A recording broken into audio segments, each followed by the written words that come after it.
This is a pretty fun one. It's from a movie called Dogma. Alright, same guy that made Clerks and Mallrats and Chasing Amy and Jay and Silent Bob, all that stuff. Jay and Silent Bob, there you go. You got one crazy dude, loudmouth crazy guy, and then you have one guy super quiet. You know, there's your duality right there. You know, they're always both dressed in Saturn black and all your stuff anyway. But just take a listen. Let's see if I can get away with this, and meaning copyright. This is only about, I don't think it's even a minute long, but we'll see. So, fucking YouTube, man.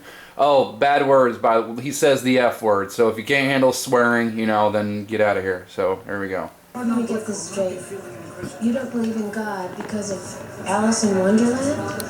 Hold on, let me back it up real quick, just in case you missed that part right there. Because you're about to get some truth mixed with some BS. Let me get this straight. You don't believe in God because of Alice in Wonderland? No, through the looking glass. That poem, The Walrus and the Carpenter, that's an indictment of organized religion. The walrus, with his girth and his good nature, he obviously represents either Buddha or with his tusks, the Hindu elephant god, Lord Ganesha. That takes care of your Eastern religions. Now the carpenter, which is an obvious reference to Jesus Christ, who was raised the carpenter's son, he represents the Western religions. Now in the poem, what do? What do? They dupe all these oysters into following them and then proceed to shuck and devour the helpless creatures en masse. Now, I don't know what that says to you, but to me, it says that following these faiths based on mythological figures ensures the destruction of one's inner being. Organized religion destroys who we are by inhibiting our actions, by inhibiting our decisions, out of fear of some intangible parent figure who shakes a finger at us from thousands of years ago and says, do it, and I'll fucking spank you.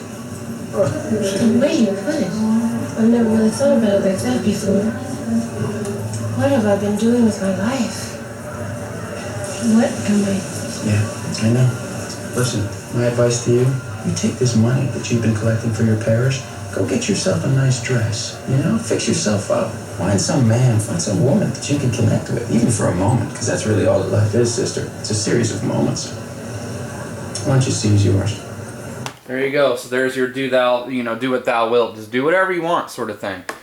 Man, I hope they leave me alone, man. YouTube, but it's back off, YouTube, alright? Just, who cares? It was about a minute long. Just don't, stupid copyright crap. Anyway, because that's a really good part as far as I'm concerned. I mean, and who is he supposed to be? Says Loki, right? And did you notice I'm not going to back it up. Just back it up on the video, because it's all streaming and it'd be kind of tricky and choppy, and I don't think it really worked that well. But you notice whenever they put the name Loki up, it was the square with the X in it. That's your square and circle. I'm sorry, the circle with the cross in it. Your circle and the cross.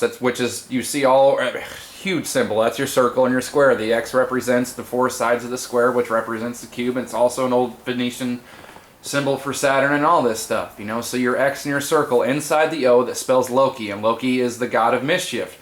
There's Saturn, there's Satan, because he's the clown, and the clown is the thing that comes in and disrupts things, messes stuff up, screws with people and what have you.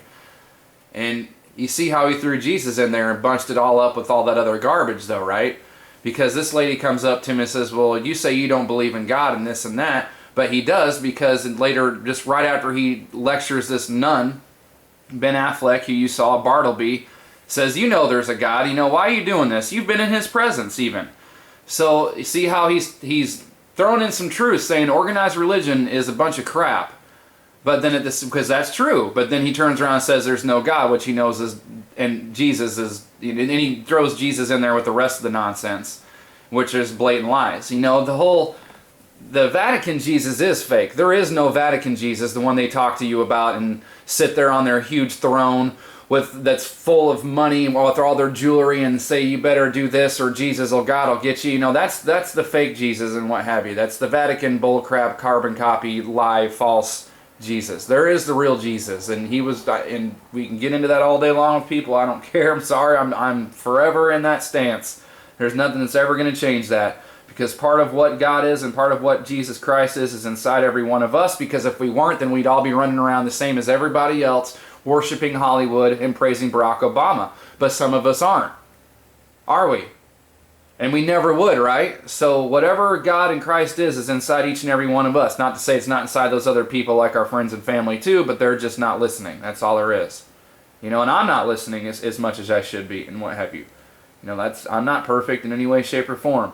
But what I am here to tell you is that just like this guy says, organized religion keeps you down, and it's all a bunch of nonsense. Jesus Christ and God are very real, but all these stories are it's a bunch of malarkey. You know, all these religions are based off murder and pedophilia and incest and all this awful stuff. I mean, the Bible's full of that stuff, and I'm not talking smack about the Bible. The Bible's got some great stuff in there. Some really terrific stuff in that book, man. You can learn a lot, and there's some very inspiring, motivational stuff in that book.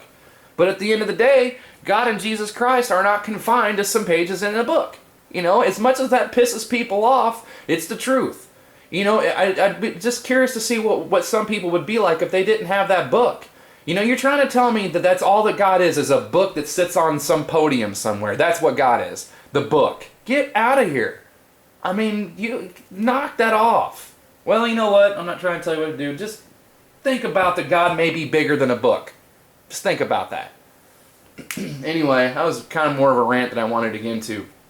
I just think that's a really great clip, and I hope YouTube allows me to play it. So, thank you to my subscribers. I'm not trying to preach or do any of that stuff, but religion, organized religion, and spirituality, two completely different things. That's all. That's it. All right. Thank you to my subscribers for watching.